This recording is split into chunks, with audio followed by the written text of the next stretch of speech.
La dictature parfaite serait une dictature qui aurait les apparences de la démocratie, une prison sans murs dont les prisonniers ne songeraient pas à s'évader.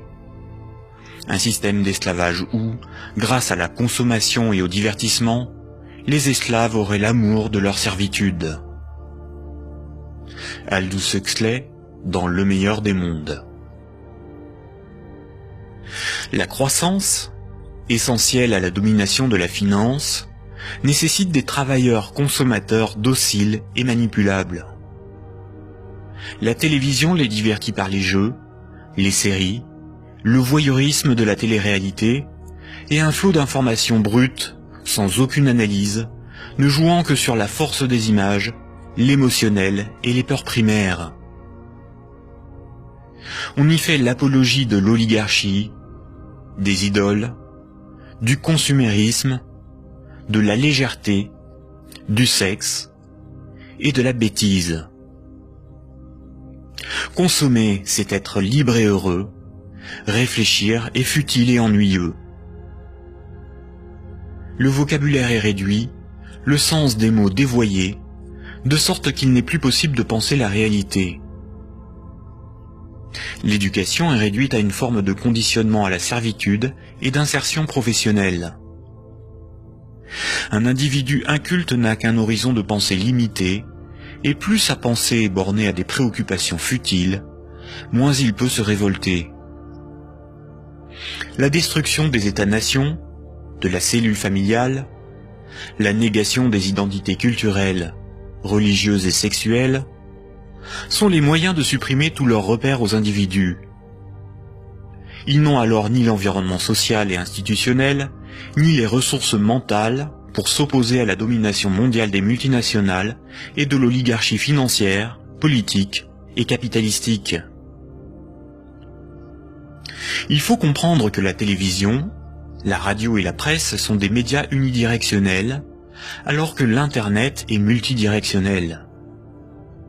Les médias unidirectionnels sont maîtrisés par un petit nombre de personnes soigneusement sélectionnées par les oligarchies politiques et financières pour délivrer des programmes servant leurs intérêts.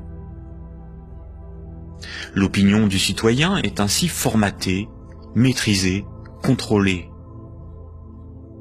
À l'inverse, sur l'Internet, tous les intellectuels, philosophes et journalistes peuvent s'exprimer, partager leurs analyses, et le citoyen peut librement choisir ses sources d'information, partager ses opinions et en débattre.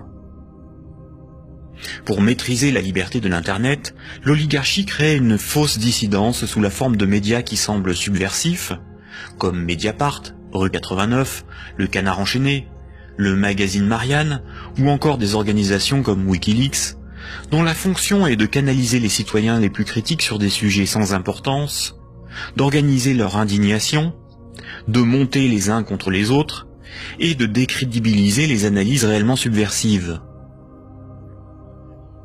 Et quand le prêt-à-penser perd trop de terrain, la liberté d'opinion et d'expression n'existe plus. L'Internet tout entier est diabolisé au nom de la démocratie, de la République, ou encore de la lutte contre un terrorisme fictif ou fabriqué.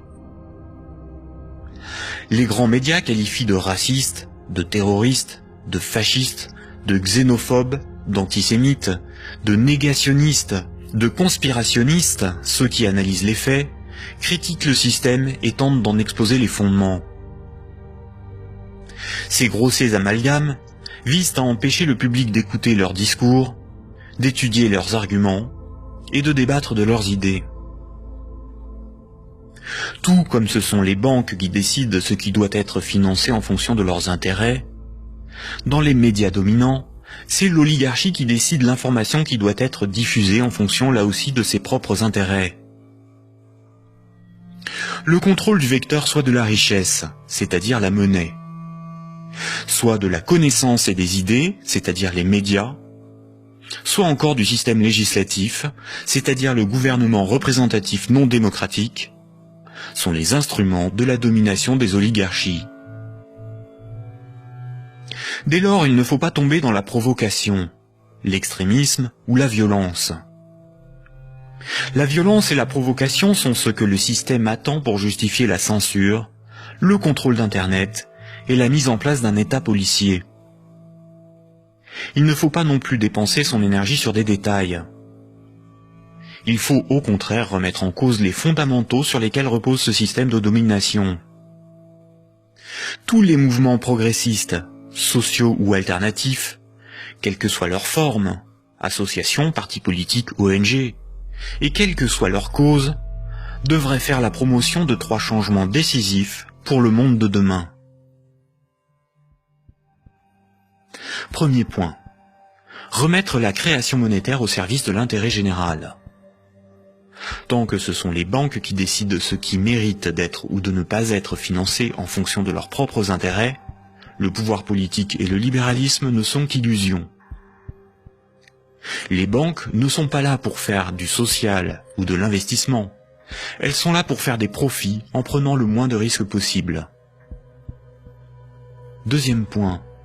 La création monétaire par le crédit à intérêt et la destruction monétaire lors du remboursement des crédits forment un système pyramidal obligeant l'humanité à détruire la planète pour le seul profit de la finance. Nous devons mettre en place un système monétaire permettant d'adapter notre niveau de vie aux ressources de la planète et garantir ainsi un environnement viable aux générations futures. Troisième point, instaurer un système politique réellement démocratique. Seule une véritable démocratie permettra de garantir que les 2 premiers points sont durablement défendus. Contrairement à ce que les élites veulent nous faire croire, des peuples éclairés sont tout à fait à même d'établir une politique qui défend leurs propres intérêts et les intérêts des générations futures. Ces 3 points sont intimement liés. Sans une monnaie réellement publique, le lobby bancaire aura toujours la capacité de faire plier les gouvernements et changer les institutions. Un régime réellement démocratique, où c'est le peuple qui vote lui-même les lois, permet à la nation de s'opposer à toute privatisation de la monnaie et est la garante du maintien de la finance au service de l'intérêt général. Une création monétaire publique et l'instauration d'une véritable démocratie sont indissociables, car l'un est le garant de l'autre.